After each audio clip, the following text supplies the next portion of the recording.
This is Big Ideas from the ABC. My first question to you is, strangely enough, about poetry, because what I so admire about your prose in all your books is that it has the precision and mystery and intimacy of poetry combined with the epic reach of the novel. And I wondered if you could say something about your own relationship to poetry. Well, thank you so much for bringing that up, because I've always looked at poetry as my model. I can never write poetry. I've never been able to write a verse, but I look at it as a model. And actually, before I start my day's work of writing, I love to start off by reading a little bit of poetry. I always have a book of poetry on my desk at my side, and may not have anything to do with my writing that day. But, it strikes the right note for me. It's like a musician really having to pluck that right note before he can start playing. Then I don't think of it as writing poetic prose after that, but it reminds me of the need for that precision, that selection of language, which even a novelist has to have. There is that phrase, she doesn't suffer fools gladly. And I always think about Anita, she doesn't suffer words gladly. They're always there to do something. Anita and I met 23 years ago for 1 hour in Cambridge. Anita was a fellow at Girton College, and she was a well-established writer. I think Cold Light of Day had already been shortlisted for the Booker. You had 13 novels behind you. I was a fellow at Trinity College at the start of my career, and I was so awed when I met Anita Desai in the house of our mutual friend Elizabeth Wright, who we called Lizzie. And I don't know whether you remember, Lizzie was German, Jewish, she was a refugee. She'd baked a poppy seed cake. Yes. The real thing with a hole in the middle. Right. And I was so tongue-tied. I couldn't ask Anita what she was writing at the time. So, what were you writing when you were a fellow at Girton College?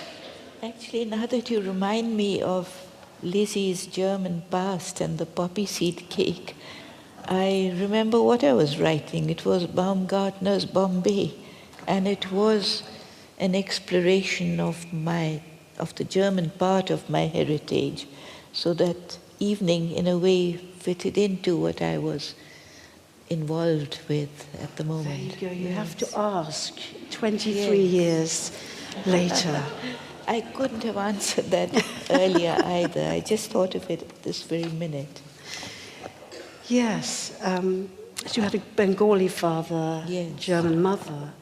So can I ask, what were the languages you spoke at home? Well, because of my German mother, the very first language I heard or spoke was certainly German. Yeah. But at the same time, everyone around me, friends, neighbors, they all spoke Hindi, or mix of Hindi and Urdu, the two languages that were spoken in Old Delhi at that time. And so that came naturally too. And of course I was aware of my father's Bengali language, which we didn't hear very much of in Delhi, which was so far from his own home in Bengal. But there were all these languages around, and it was in a way very convenient. You always just snatched at the word, the language which was most appropriate to the occasion. And I shamefully still find myself doing that all the time. Never have learned to speak one language in any pure, correct form. You've always written in English, and you've described English as your literary language. Can you explain what the difference between a literary language and any other kind of language? I simply mean it's the first language that I was taught to read and write. I was taught the ABC before any other alphabet, and the first books that came into my hand were written in English. And somehow that's always been so. That's the first language I choose to read and write. Although I'm so grateful for learning that English, because it's brought the literature of the world to me. I can read Russian literature, French literature, Polish literature through translation. But that's been the key to the literary world to me, for me. Yes. And running through all your books is always something to do with an individual's emotional attachment to language, to the language they speak. And it's very much here, isn't it, in The Artist of Disappearance? Well, at the time that I was growing up, certainly it was very much debated, it was very much in the air. Not as a child, I wasn't conscious of selecting languages and choosing languages from elsewhere. They just came to me naturally, they were in the air. But growing up, starting to write myself, becoming a writer, I was made very conscious of the fact that I was not writing in my native language. Yeah.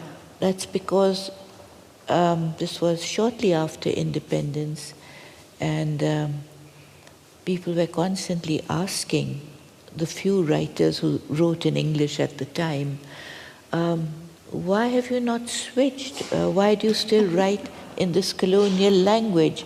The empire's over, it's done with, it's finished. Now is the time to start writing in your native language. So then I had to think, why am I doing it? And it had a way of making one very self-conscious and filling one with self-doubt also, wondering about the relevancy of what you were writing and how you were writing it. It's strange, because at that time everyone prophesied that this language would disappear, that mine was the last generation that would write in English. Well, it's certainly not so at all. After the 1980s, I think, there was a big breakthrough of Indian literature in English, when the rest of the world first became aware of writers like Salman Rushdie and Vikram Seth, and they were, international celebrities, and their books were translated and read everywhere. And suddenly they made it, they suddenly gave writers a confidence of just use the language you're happy to use. Write with what you are comfortable in. Feel freedom within. Yes. You really did lead the way there. And one of the things that you taught me, much more than a writer I admire, like Virginia Woolf, could teach me, was especially when I read Cold Light of Day and Fasting Feasting, was something to do with the family, the way Anita wrote up the family. That cliche of the family being a feminized subject. I think you put a stop to that. And underneath the subversively calm and delicate surfaces of your fiction, there was a great deal of turbulence in the family. You taught me that all of life all conflicts in life can be found there. But you've also written, very interestingly, about having to move away from the role of women in the family who had to sort of cancel their own desires and serve the desires of others. For very interesting reasons, you wanted to move away from that. I wondered if you could talk about it. Yes, it was a very deliberate decision, really. I found that while I was writing about family life, as long as I continued to do that, I was being relegated to a particular area of life. It was confined, it was restricted, it seemed not to address the larger questions of the world around me. And I thought, well, I've got to try and do something quite different. And I did it in a book called In Custody by choosing to write about a very male world.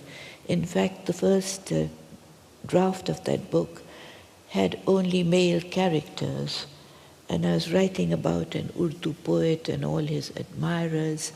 And that was a world that women would not enter into. They would be around, but they would be behind the stage, really. They would be allowed to come in a front stage and start talking in their own voices. And I wrote the first draft in just these male voices through male experiences. And then I thought, well, this isn't natural either. Of course they have to be women.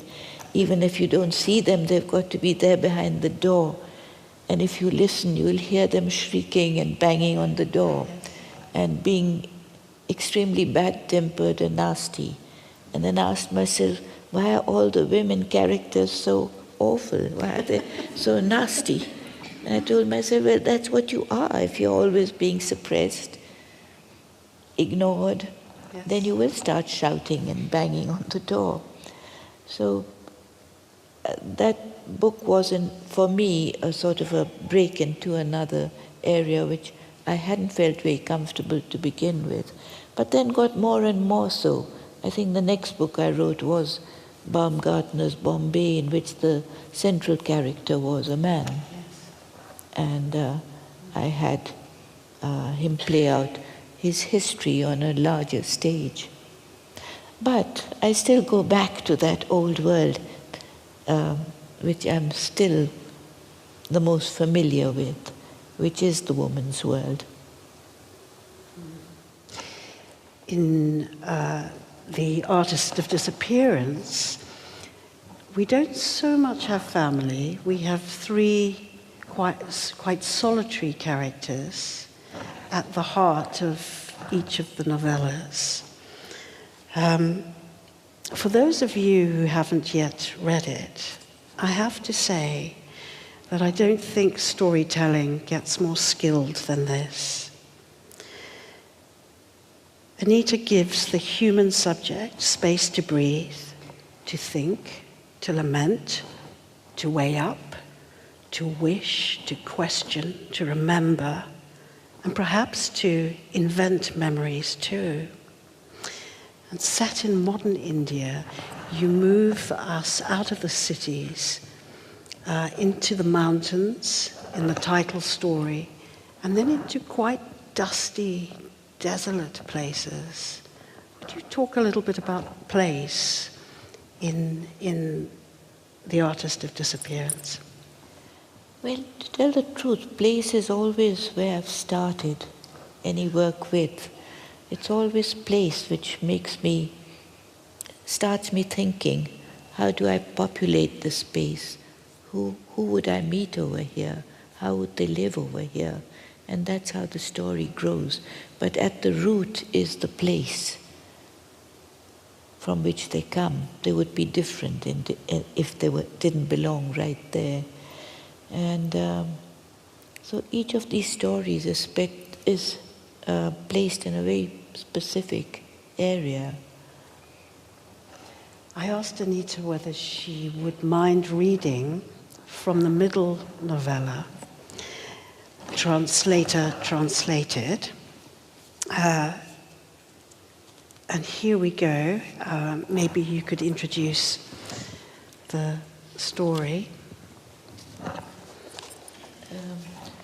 Well, this is a question that's intrigued me over the years, really, over the decades, is one of translation. Perhaps it's to do with having more than one language at one's hand, which has made me aware of why do you choose this particular language to say this, and that language to say something else. And each language has a spirit of its own too. Just like place has, so does a language really. Certain emotions, experiences can be best put into one language rather than the other. And the central novella here, which is called Translator Translated, has very much to do with that matter of translation. But how does it start off? It starts off with a rather sad, disappointed lecturer in a women's college in Delhi, and the meeting that makes her think of translating a little-known language into a well-known language, and perhaps through that transforming herself from being a character, a person no one has noticed, and perhaps transforming her into a completely different kind of person. It starts with her first meeting, which brings this about. Prema's astonishment at being recognized made her tongue-tied. As a schoolgirl, she had never gone up and spoken to Tara. There had been no occasion to do so. Only once was a connection made, when she threw a ball right across the court with an unaccustomed, even anguished force, and Tara, leaping to catch it, twirled so that her short pleated skirt whipped about her hips and effortlessly, balletically lifted the ball into the net to eruptions of cheers. Now Prema could find nothing to say. If only there were again a ball to fling and to catch so gloriously. Finally, "It's been a long time," she stammered, and wished she had dressed better and brought her new handbag with her instead of the cloth satchel into which she stuffed books, papers, everything, just the way only the most despised and unfashionable teachers did. "Not when one is back here, it's changed so little," Tara said easily. "Miss Dutt is gone, of course. I wish I'd come sooner and seen her again." Miss Dutt, the dragon? She wished she had seen her again? Prema blinked. It just showed what different worlds they occupied. To Prema, Miss Dutt had never been anything but a scourge and a terror. She could still remember the withering stare she cast at Prema's battered shoes, unshined, slovenly and uncouth. "One is too busy," she said finally, awkwardly. "Where is the time?" She should not have said that. It made Tara ask, "What have you been doing all these years?" Which of course uncovered the hollowness of Prema's words. What had she been doing that she could talk of, compared with Tara's achievements, of which everyone knew? Prema had kept herself informed of Tara's career. How could one not, when it had been so much mentioned in the media? One of the first interns to be taken on by a national paper, later a contributor to an international magazine, especially popular in their part of the world, eventually with her own syndicated column. It had been a bit surprising when she gave up her career in journalism and took up publishing instead. In those days, not so glamorous as it seemed to have become now. She had founded the first feminist press in the country and made it unexpectedly the first, could I have water? And made it unexpectedly, thank you, an outstanding success. At least once a week, a photograph of her attending a conference or speaking at a seminar appeared. And how could Tara possibly have kept herself informed of Prema's progress or stasis? Naturally, there was no mention of that to be found anywhere. But now there was a flurry of activity up on the stage. They're at a school function. Behind the row of potted palms, while the microphone was shifted and adjusted, figures came and disappeared. The next item on the program was revealed to be not quite ready. And Tara seemed willing to carry on this pointless conversation that Prema wished she had not begun. Then a providential act took place. A small grubby paper bag slid out of the overstuffed, ungainly satchel that Prema was trying to keep from falling off her lap. And as Prema tried to stuff it back before any further objects followed it out, Tara, idly continuing the conversation since nothing else seemed to be happening, asked, "What is that you're reading?" Prema had to hold it out for her observation so as not to seem unduly secretive, confident that Tara could not read the script in which it was printed. So distant was it from life here in the capital. But as she did so, the thought flitted across her mind like an unforeseen fly that Tara may be genuinely interested, since she was a publisher and in a very specialized field. Prema realized that there was, after all, something about which they might converse. "It is an Uriya," she said, handing over the soiled copy and regretting how badly she'd used it, dog-earing the pages, scribbling in the margins, even putting down cups of tea on the cover so that the lurid illustration of a forest fire, a burning hut, and a fleeing woman was marked with brown rims. "It's very good," she hastened to assure Tara, in spite of its appearance to the contrary. "Very moving. Who is it by? And do you read Uriya?" Prema fussily adjusted the spectacles on the bridge of her nose, in an embarrassment grotesquely enlarged by the lenses. "It was my childhood language, and it's written by a woman who comes from the same area where my mother lived. She's very much respected there, even if no one knows about her here." Tara continued to hold the book and turn its pages as if they could impart something to her. On stage, a row of schoolgirls in the school uniform of pleated skirts, white blouses, knitted ties, limp socks, and once white gym shoes had lined up to sing. But the book seemed to interest her more, even if she couldn't read one letter in that script. When the song on stage ended, rising in a crescendo that couldn't possibly be maintained and was not, she handed the book back to Prema, saying, "I wish I could read it. I'm thinking of starting a new division of my publishing house. We are publishing texts in English, you see, but I want to branch into translations now and publish writers well known in their own regions but unknown outside, which is such a shame. What do you think?" Inarticulate Prema could not at first reply, but her spectacles glittered with the enthusiasm of her unspoken response, until just before the principal's speech began to be broadcast, the loudspeaker causing it to echo at fluctuating volume, she managed to say fervently, "That's a wonderful idea. That is what we need." Thank you. Thank you.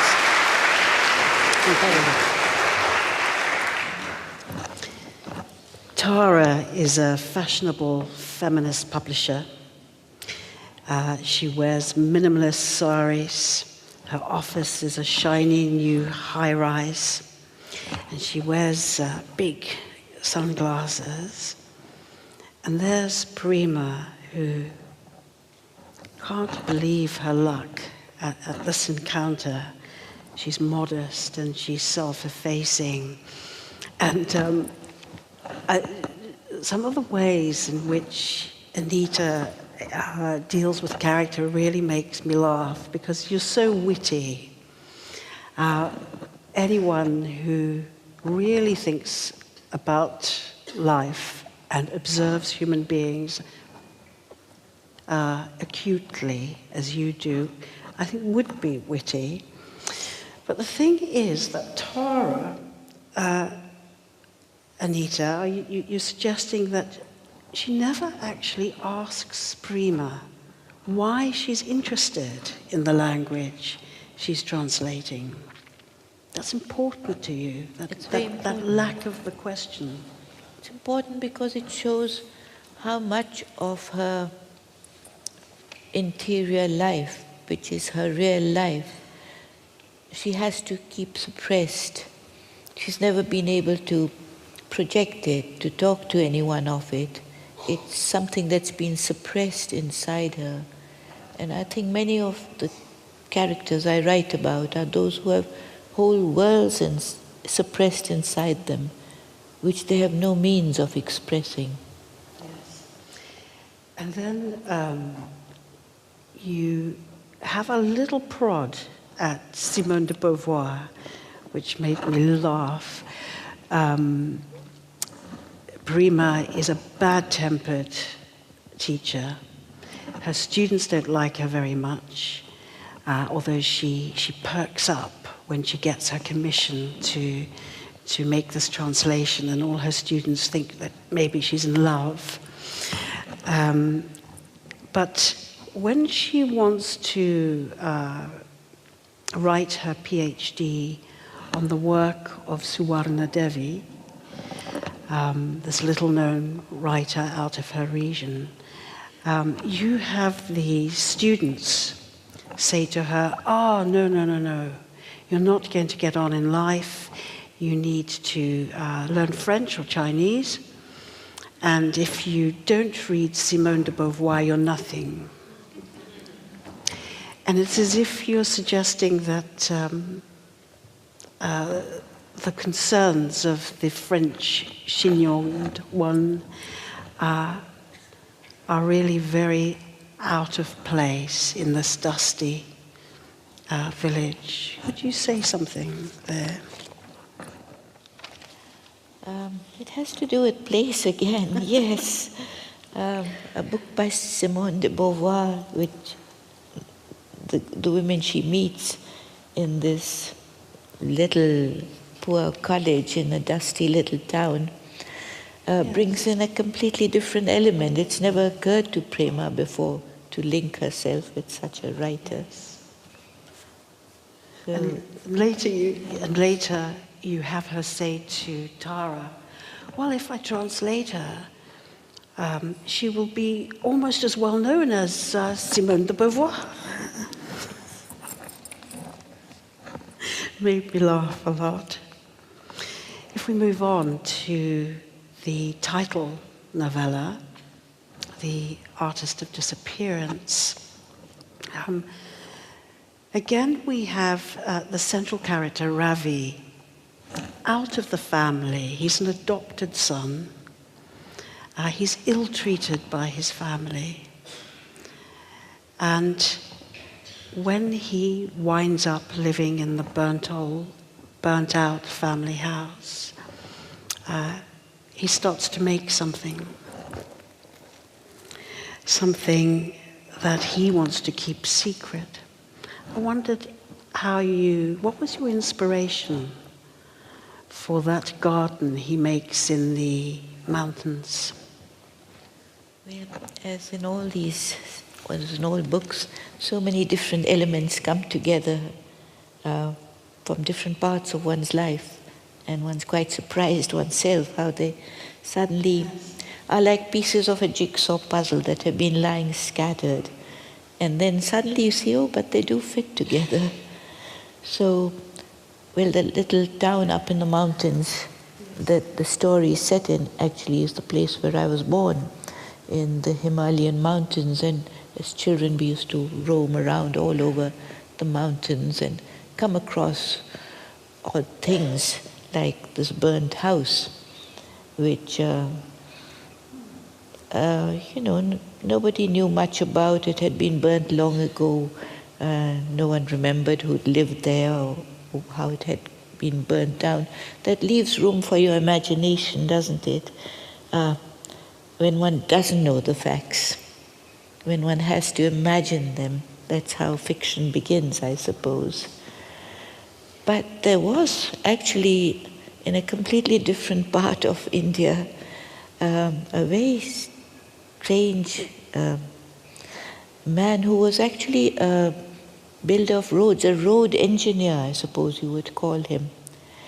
And then it came to people's notice that this road engineer had been spiriting away all these leftover bits from his projects and carting them off to an unknown destination that people stumbled upon.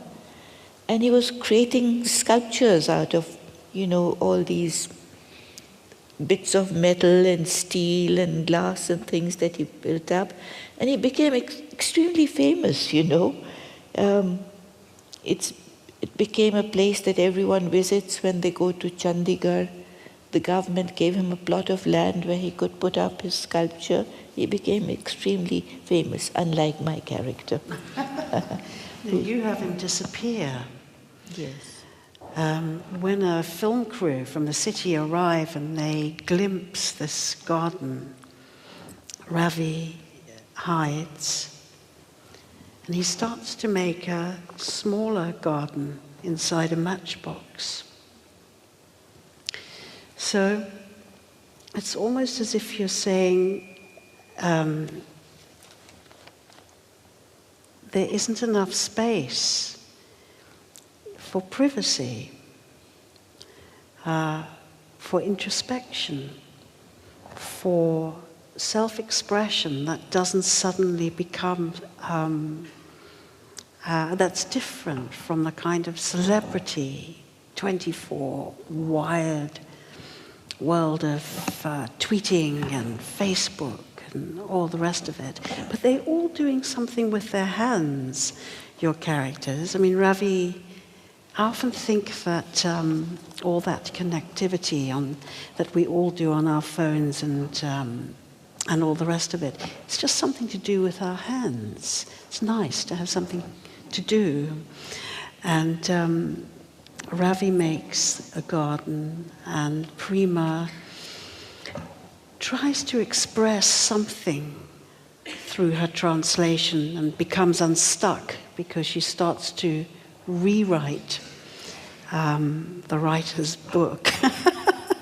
So what a horror to think about, as someone who has been translated all over the world. But I wanted to ask you about your Borges quote at the start. One thing does not exist, oblivion. Could you talk about what that meant to you in its connecting conversation with the book? I meant not everything in one's life comes together. Not everything becomes known. Not only not to others, but even to yourself.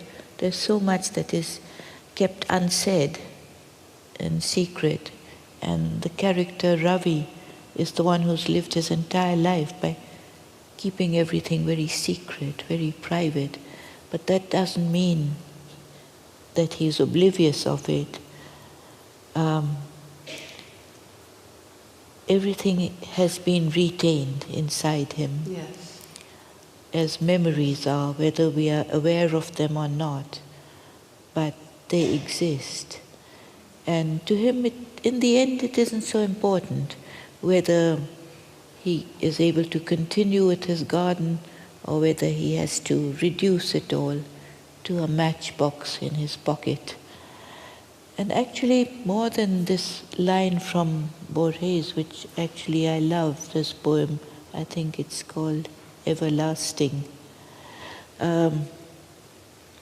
is a story that is told, I forget by whom, maybe by Solzhenitsyn, I'm not sure, about a musician who is put in a concentration camp, and life is, of course, hopeless. But what he does, he picks up sticks in that compound and he constructs a sort of a piano with them. Of course, he can't play on those sticks. No sound ever appears. No sound is produced by that wooden box that he has made.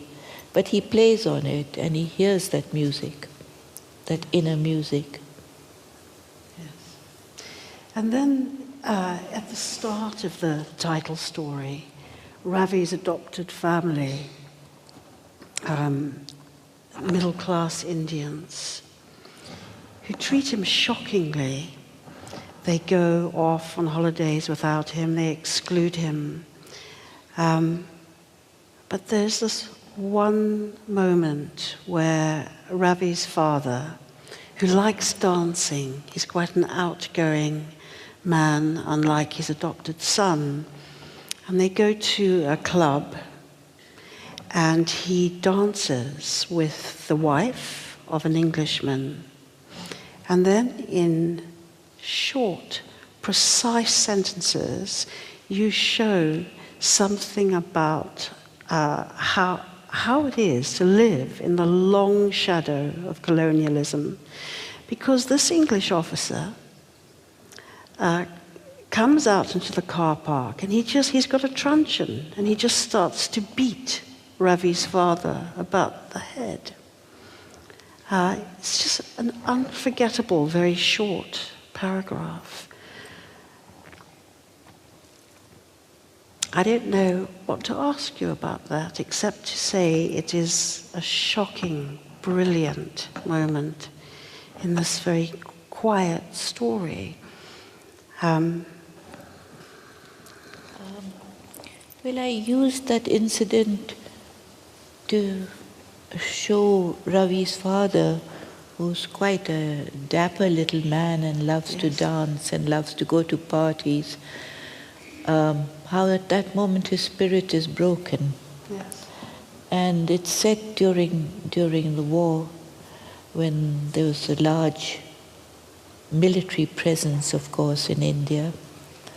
And that is the time when Ravi's father realizes that this society that he was aspiring to and thought he belonged to, in fact, actually rejected him, did not think he had any reason to be part of it at all.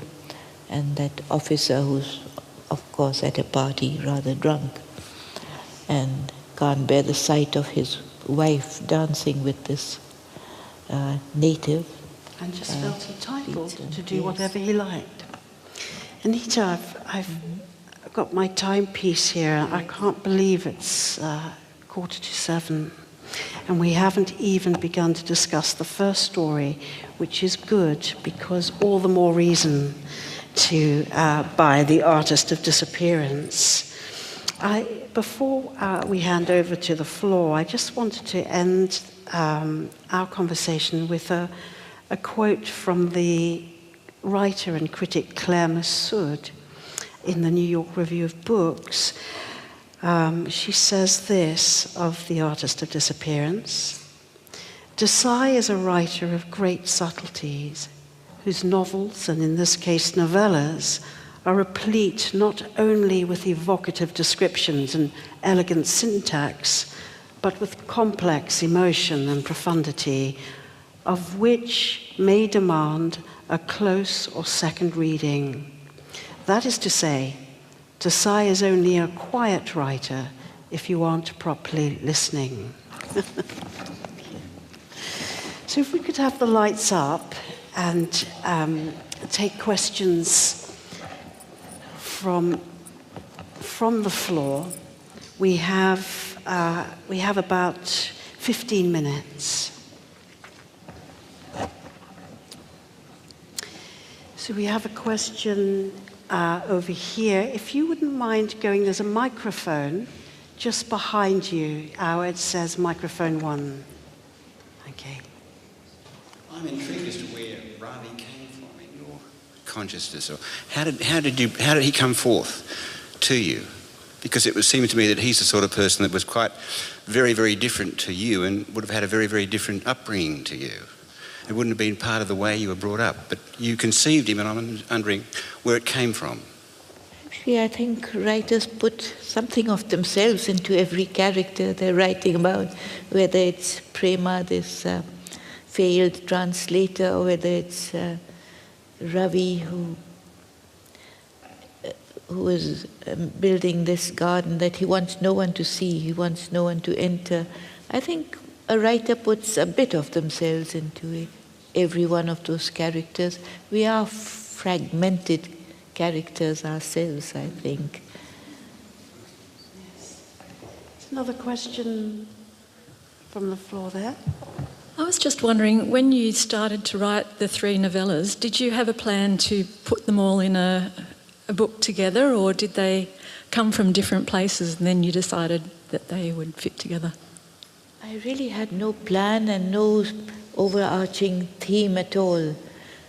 They just happened to belong to a certain time in my life when I felt these are the 3 stories I want to write. And I did write them very quickly. Unlike my novels, I wrote them very fast, very quickly.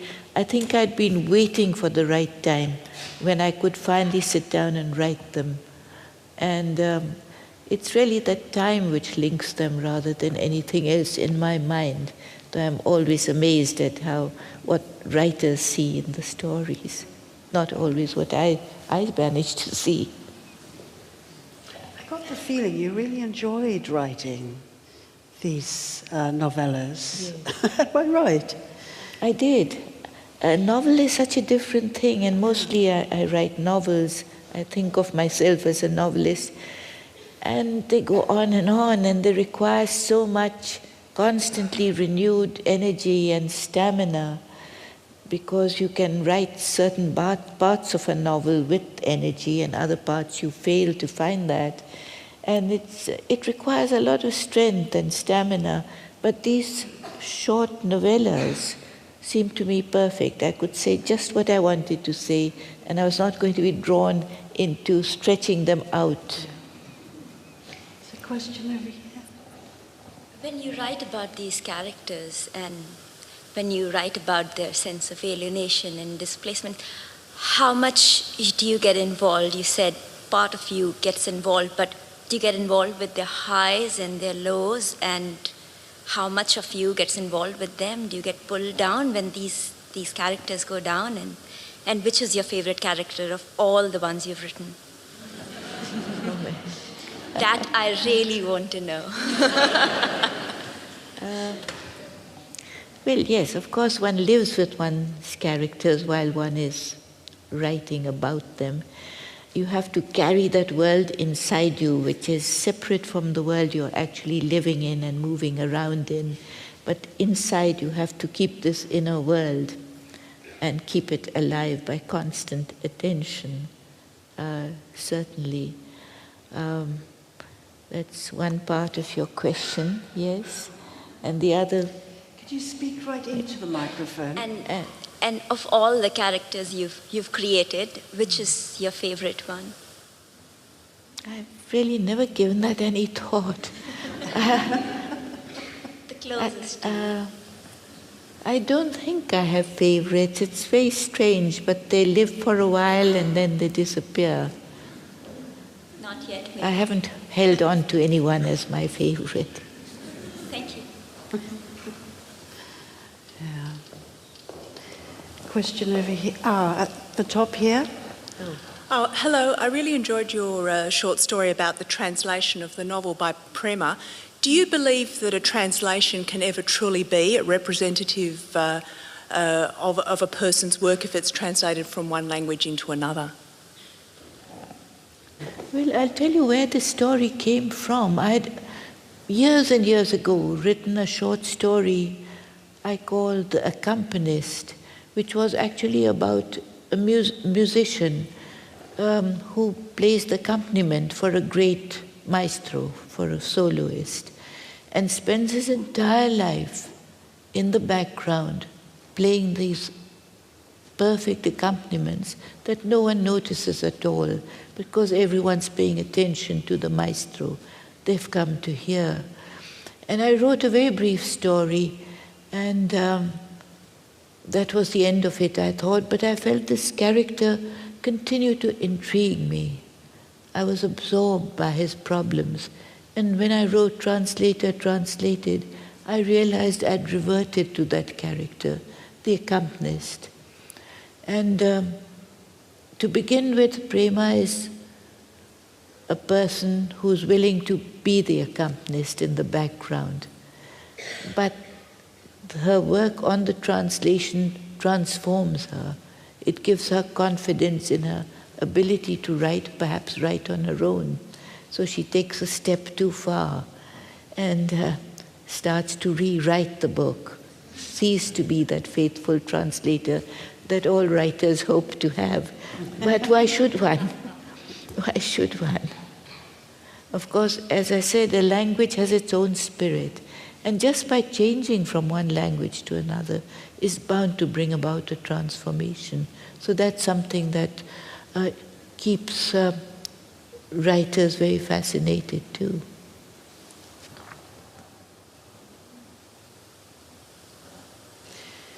Question here. My question is whether a writer, whether they are exiled or self-exiled in their own country, whether there is any dynamics in their mind to isolate themselves from the society to reflect what they write, even either as a writer or a novelist or a writer in short stories or whatever. Well, if I understand you rightly, I think you're talking of the problem a writer has, a kind of paradox. Your own world is an interior world, and yet you're putting your work out for the public. Eventually the public is going to look at it, read it, interpret it. And it's this difficult balancing act that we have to keep performing between that private self, without which the word would really have no meaning, and the public. And it's difficult for a writer because by habit we are observers, not participants. By habit we step aside and we watch without taking part. But our subject, our material is the world, and we do have to step into it. We can't participate in it, but we do have to step into it, otherwise we'd not have the material to work on. So it's a constant problem for a writer. Right the way I hear. Okay, thank you very much. Thank you. I think Allen Ginsberg was very good on that question. He said about poetry isn't an expression of the party line. It's that time of night when you lie in bed and you think what you really think, the thoughts you really think, and make the private public. That's what poetry is, and I think that's what fiction is too. And to do it without distortion, without dishonesty, that is what one aims for, that is what one hopes to achieve. This is what you have achieved. We've got one more question. Yes. Firstly, Anita, thank you so much for sharing your thoughts and your experiences, which enriches our appreciation of your work. I was curious when you were talking about the suppression that many of your characters have with dislocation, how your relationship with the German language, which you mentioned was your first language in a way, it isn't your literary language. How do you think, feel, or relate to that as a language of writing very strongly? Yes. Well, I'd been writing for quite a long time before I came to write Baumgartner's Bombay. And I was writing in English and trying to convey this rhythms and sounds of the different languages I heard around me, Urdu especially in custody. And all the time I thought there's a part of my tongue that I'm leaving unused. I would so much like to use it. There are certain things I can only express in German, and I can't because I'm writing in English.